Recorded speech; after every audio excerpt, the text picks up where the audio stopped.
not sitting up straight. My mom would be disappointed in me. Oh, your mom sent you a text. I don't know what. She just... I see it. Don't worry. Here we go. Sorry, Mom. 3, 2, 1.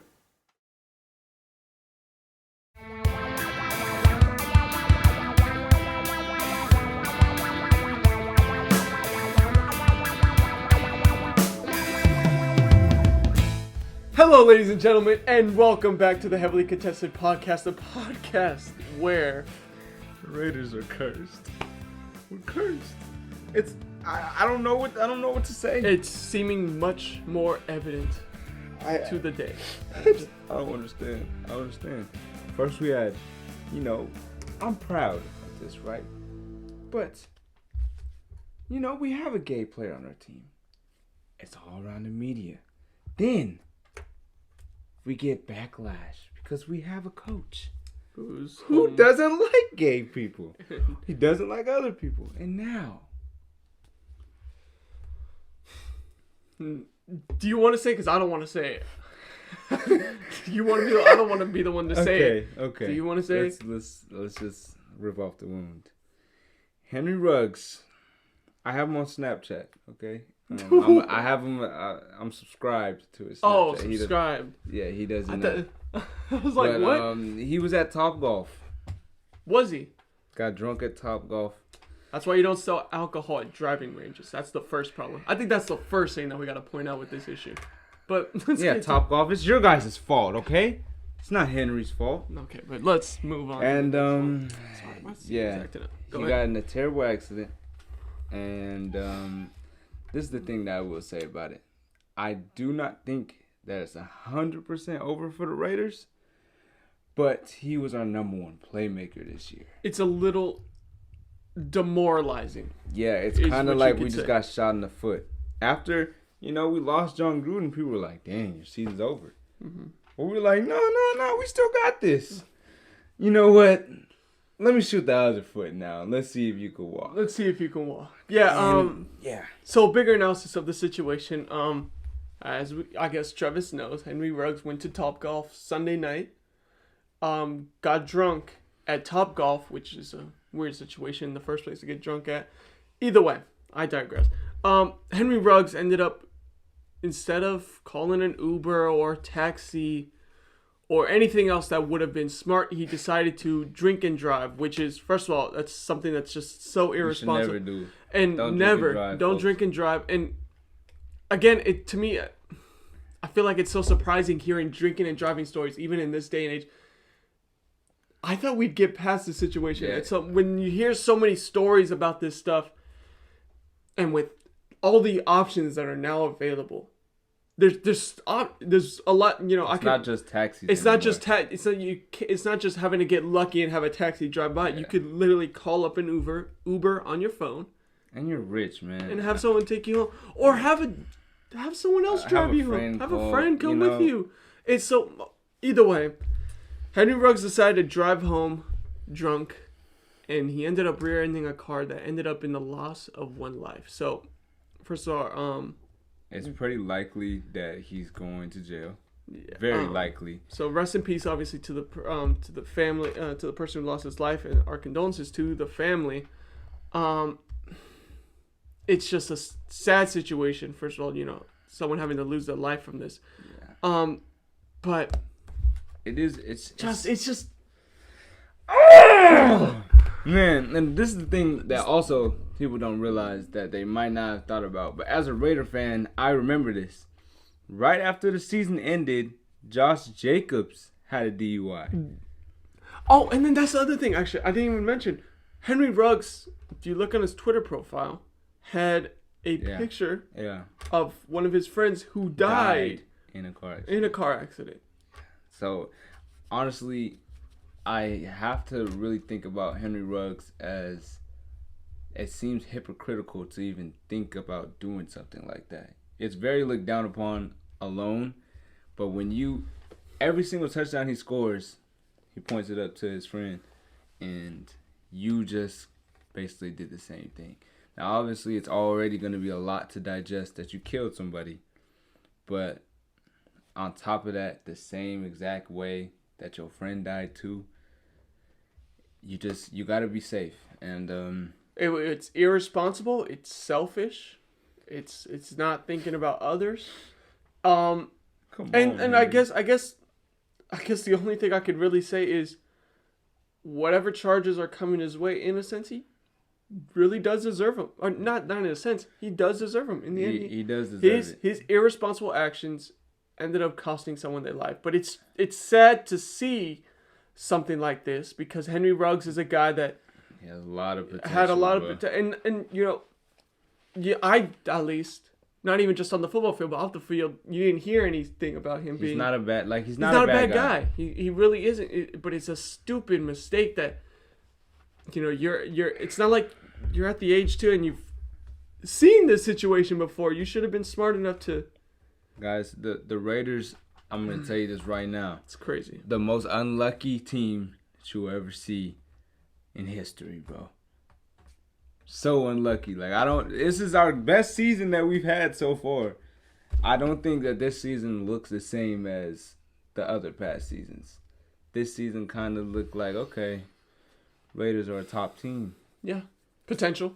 Yeah, and especially the one thing we'll also get into later in the episode when we actually talk about the football aspect is the AFC is wide open right now. I believe we're number one in the AFC West right now. I don't see a true world beater. I guess I don't see a team that just stands out among the rest in the AFC. So it's wide open, and then you have stuff like this that really derails the team. But it's not just that; it's just the situation itself. Yeah, and the trade deadline just ended while we're recording this video, and the Raiders did nothing. So that's great. Yeah, so we're filming this episode right at the end of the trade. So we're hours away from we heard the Henry Ruggs news about 2 hours ago, and now we just heard nothing happened in the trade deadline. Man. Anyways, Joe's looking at memes. No, I'm sorry. Okay. Von Miller went to the Los Angeles Rams. Yes. Okay. So let's go to free agency. Not free agency, but trade deadline. Trade deadline. I'm sorry. I think Von Miller's like the only thing that happened. The most notable one. It ended up actually being a very lackluster trade deadline. From all the talks of Deshaun Watson going to a new team, possibly the Dolphins were in talks. The idea about the Packers making a move on a receiver to finally get someone else to pair with Devontae. Nothing. Packers didn't do nothing there. Packers doing what the Packers do, continuing to. Don't care. Just Aaron Rodgers, figure it out. On the other end, the Raiders didn't make any moves. I guess I'm just surprised I didn't see contending teams just say, "Now let's get this guy right now and let's try to win this year." There's a lot of teams that need a quarterback. And but it wasn't even just that. It was the fact that there were so many guys who were available to trade. Marcus May from the Jets. Yeah. He was technically up for grabs. Yeah. They were saying they were listening to trade talks about him, which is big. That's a big time safety that could help your team win now. And I didn't see any teams go for him.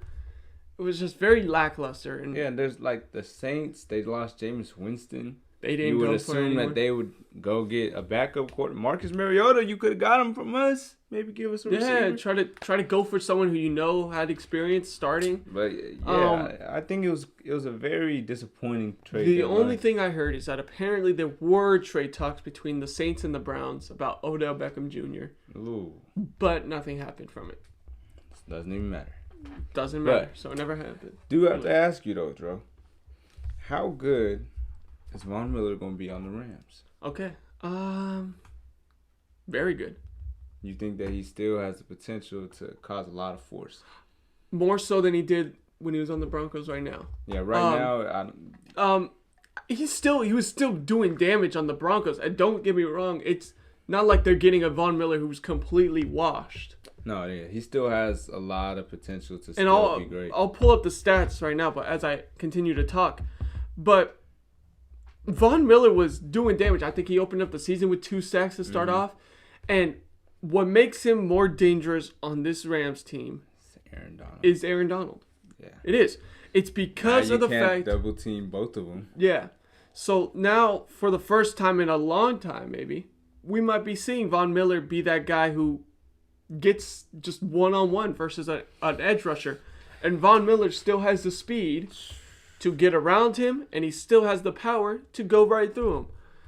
So it is dangerous because Aaron Donald is not. Here's the difference: he had Bradley Chubb on Denver, and who's Bradley still good. He's a good player. And is a guy who draws attention. But a guy like Aaron Donald is a guy who quite literally we've seen pull triple teams. Yeah. Solely to stop him. Yeah. And now he'll still beat them sometimes too. And now you have to add on, who also they have Leonard Floyd on another end, who turned out to be a pretty good pickup for them last year and still this year. And now you have Von Miller. Yeah. But this is the thing. We did see this with J.J. Watt. J.J. Watt and Von Miller are kind of similar in the fact that they're both coming off injuries. Yeah. And they're both a little older, and both have been like one of the best talents of our generation. But on their new teams, it's basically the same situation. Chandler Jones is Aaron Donald, but obviously Aaron Donald was better. Yeah. So we'll see how this goes. I don't think Von Miller is as injury prone as J.J. Watt is, but I definitely would be scared if I had to go against the Rams. Niners. So Von Miller has 4.5 sacks right now, which is all right, but technically where it is in the season, that's still on pace to have a 10-sack season, which is considered very good. When you get double-digit sacks in a season, that's nothing to just pass by.